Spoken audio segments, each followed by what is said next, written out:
আমি যদি তোমাকে বলি বাঙালি খাবারের জাস্ট 5টা নিয়ম বলবো, এই নিয়ম 5টা ফলো করে তুমি 10 কেজি ওজন কমাতে পারবে, তাহলে তোমার কেমন লাগবে? বিশেষ করে পুজো যখন সামনে এসে গেছে তখন কতটা এক্সাইটিং লাগবে। তোমার প্রিয় ভাত, মাছ, ডাল, সবজি এগুলো খেয়েই 10 কেজি ওজন কমাবে। তাই একটুও মিস করো না, পুরো ভিডিওটা মন দিয়ে দেখো। আর ভিডিও শেষে লাস্ট রুলটা বলতে পারো গেম চেঞ্জার, যেটা ফলো করে রিনা 30 দিনের মধ্যেই পুরো নিজের চেহারাটাকেই বদলে ফেলেছিল। Welcome to good life with Sukanya. আমি লাইফস্টাইল কারেকশন কোচ।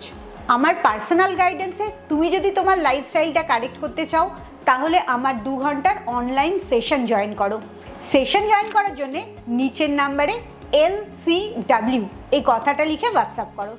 5টা রুল যেটা তোমার 10 কেজি ওজন কমাতে সাহায্য করবে। তার প্রথমটা হচ্ছে don't it less, it right. তুমি ভেবে দেখো, বেশিরভাগ সময় তুমি ভীষণ কম খাও আর এটাই ভাবো এতটা কম খেয়েও কেন ওজনটা কমছে না। আসলে তুমি যখন 1000 বা 1200 ক্যালোরির কম খাবার খাও তখন তোমার শরীরটা স্টার্ভিং মোডে চলে যায়। সেভাবে তুমি তাকে না খাইয়ে রেখেছো এবং শরীরটা নিজের মেকানিজমটা ঠিক রাখার জন্যে তোমার মেটাবলিজমটাকে আরো কমিয়ে দেয়। তুমি যত কম খাবে তত তোমার মেটাবলিজমটা কমতে থাকবে আর রেজাল্ট কিচ্ছু হবে না। তার জায়গায় তোমাকে একটা ব্যালেন্সড থালি খেতে হবে, যার মধ্যে গুড কার্বোহাইড্রেট যেমন ভাত বা রুটি, গুড ফাইবার যেমন নানা রকম সিজনাল আর লোকাল সবজি, গুড প্রোটিন যেমন নিরামিষ প্রোটিনের মধ্যে পনির বা সয়াবিন, আর আমিষ প্রোটিন যে কোনোটা তোমার যেটা পছন্দ, মাছ, মাংস, ডিম। তার সাথে অবশ্যই প্রথমে স্যালাড রাখতে পারো আর লাস্টে অল্প একটু সাদা দই রাখতে পারো। এই কমপ্লিট খাবারটা তুমি যখন খাবে তোমার শরীরের যা প্রয়োজনীয় পুষ্টি সেটা শরীর পেয়ে যাবে, উপোস করতে হবে না আর সহজেই তোমার ওজনটাও কমবে। তাই আজকে থেকে না খেয়ে ওজন কমাবার চিন্তাটা একদম বন্ধ করে দাও। রুল নাম্বার 2, ভাত খাওয়া বন্ধ করবে না। তুমি কি প্রায় বলো আমি তো ভাত খাওয়া একদম বন্ধই করে দিয়েছি, ছেড়েই দিয়েছি, তাও কোনো উপকার হচ্ছে না। আসলে সায়েন্সটা বলছে ভাতটা কোনো সমস্যা করে না, তোমার ভাত খাওয়ার সময়টা সমস্যা করে।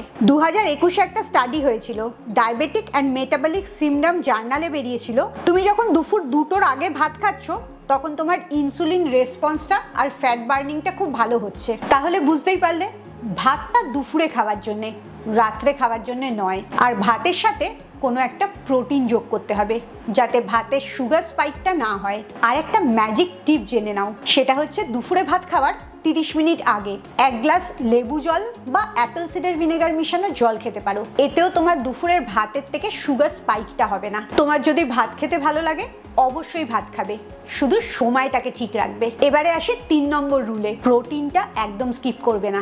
বাঙালিরা নর্মালি আমিষ খায়, মাছ, মাংস, ডিম সবই, কিন্তু দুঃখটা হচ্ছে বেশিরভাগ দিনই কোনো আমিষ আইটেম থালায় থাকে না, কিংবা দিনে একবার মাছ খাচ্ছ বা ডিম খাচ্ছ, ভাবছো এটাই যথেষ্ট তোমার জন্য। এই ভাবনাটাই একটা বড় বিপদের কারণ। রিসার্চ বলছে 35 বছরের ওপরে যে মহিলাদের বয়স তাদের মিনিমাম 60 গ্রাম প্রোটিন রোজ খাওয়া দরকার, তাতে মাসেলটাও ঠিক থাকবে আর ফ্যাট লসটাও ভালো হবে। ন্যাশনাল ইনস্টিটিউট অফ নিউট্রিশন 2021-এ এই স্টাডিটা বেরিয়েছিল।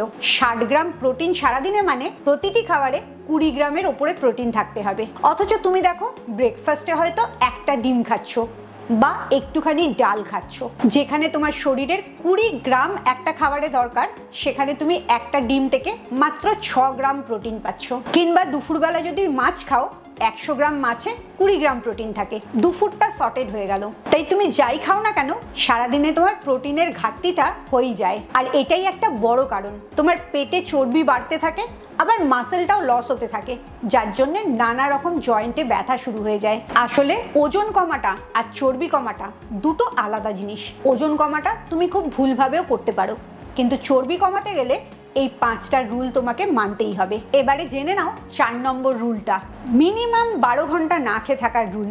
তুমি কি সিরিয়াল দেখতে দেখতে অনেক রাত্রে খাও এবং খাওয়ার আধ ঘন্টার মধ্যেই ঘুমিয়ে পড়ো? সাল্ক ইনস্টিটিউটে একটা স্টাডি হয়েছিল, সেখানে দেখা গেছে যারা 12 ঘন্টার উইন্ডোতে খায় তাদের হজম শক্তিটা ভালো হয়, মেটাবলিজমটা ভালো হয় এবং বেলি ফ্যাটটাও অনেকটা কমে। প্রথম শুরু করো 12 ঘন্টা দিয়ে, সকাল 8টা থেকে রাত্রি 8টা। তারপরে চেষ্টা করবে ধীরে ধীরে ওটা 10 ঘন্টায় আনতে।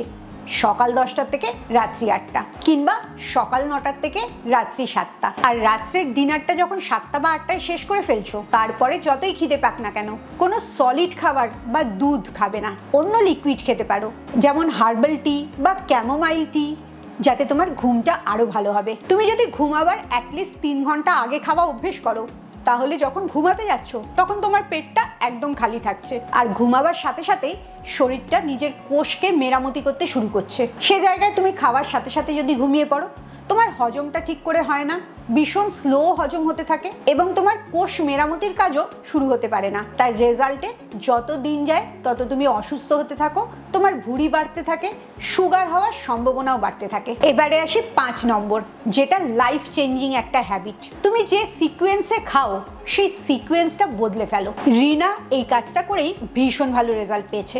ঠিক বুঝতে পারলে না? এবারে তাহলে একটু বুঝিয়ে বলি। তোমার খাবারটাই লক্ষ্য করে দেখো, তুমি আগে কার্বোহাইড্রেটটা খাও আর হয়তো লাস্টের দিকে গিয়ে প্রোটিনটা খাও। এই অর্ডারটাকে ঠিক করতে হবে। আগে ফাইবার খাবে, তারপরে প্রোটিন খাবে, আর লাস্টে যদি তখনও একটু পেটে জায়গা থাকে তাহলে কার্বোহাইড্রেটটা খাবে। পেটে জায়গা না থাকলে কার্বোহাইড্রেটটা বাদ দিয়ে দেবে, কারণ ফাইবার যেটা থেকে খাচ্ছ সেটার থেকেও কার্বোহাইড্রেট আসছে। 2015-তে কর্নেল ইউনিভার্সিটিতে একটা স্টাডি হয়েছিল, সেখানে প্রমাণ করেছে ভেজিটেবলস আর প্রোটিন তুমি যখন প্রথম খাচ্ছ আর কার্বোহাইড্রেটটা লাস্টে খাচ্ছ, তখন তোমার সুগার স্পাইকটা 30% কম হচ্ছে। তোমার টার্গেটই হচ্ছে সুগার স্পাইকটাকে যতটা কম করা যায় তত ভালো। তাই কি করবে?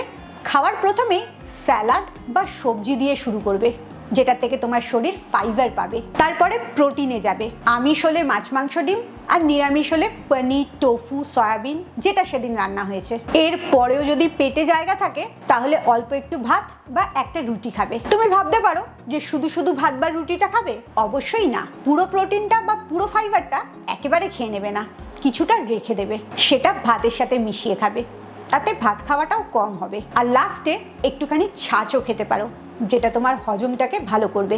তুমি এই অর্ডারে কালকে থেকে খেতে শুরু করো, দেখবে 30 দিনের মধ্যেই তোমার শরীরে ম্যাজিক হচ্ছে। এর জন্যে আলাদা করে তোমার ডায়েটও করতে হবে না, আবার এক্সারসাইজও করতে হবে না। রিনা এই 5টা নিয়ম ফলো করে 3.5 মাসে 9 কিলো 800 ওজন কমিয়েছে। তুমি কত ওজন কমাবার টার্গেট করছো? এক্ষুনি আমাকে কমেন্টসে লেখো, আর এটাও আমায় কমেন্টসে জানাও। এই যে 5টা রুল বললাম তোমাকে, প্রথম রুলটা কম খাবে না, সঠিক খাবে। দ্বিতীয় রুলটা ভাত খাওয়ার একটা নির্দিষ্ট সময় থাকে, সেই সময়ের পরে আর ভাত খাবে না। 3 নম্বর রুল, কোনো খাবারে প্রোটিনটা মিস করবে না, প্রোটিন যদি না থাকে সেই খাবারটা খাবেই না। 4 নম্বর রুল, 12 ঘন্টা ফাস্টিং দিয়ে শুরু করবে, টার্গেট করবে সেটা যেন 14 ঘন্টা ফাস্টিং, মানে 10 ঘন্টা ইটিং উইন্ডোয় তুমি রাখতে পারো। আর লাস্ট রুলটা একটা সিকোয়েন্সে খাবে, প্রথম ফাইবার, তারপরে প্রোটিন, আর লাস্টে কার্বোহাইড্রেট। এই 5টার মধ্যে তোমার কোন রুলটা সবচেয়ে পছন্দ হয়েছে এবং কাল থেকেই তুমি সেই রুলটা মানা শুরু করছো। আরেকটা জিনিস ভুললে চলবে না, ভালো থাকা, ওজন কমানো, এগুলো সবই তোমার জীবন যাপনের একটা অংশ। তাই জীবন যাপনটা 3 মাস বা 6 মাসের জন্য না, সারা জীবনের জন্য। আজকের যা পরিবর্তন করবে নিজের ভালো করার জন্য, সেই পরিবর্তনটা সারা জীবন ধরে রাখার চেষ্টা করবে, তাহলেই দেখবে কোনো দিন আর তোমার কোনো সমস্যা হচ্ছে না। খুব ভালো থাকো, মানসিক আর শারীরিকভাবে একদম সুস্থ থাকো। আবার পরের ভিডিওতে তোমার সাথে দেখা হচ্ছে।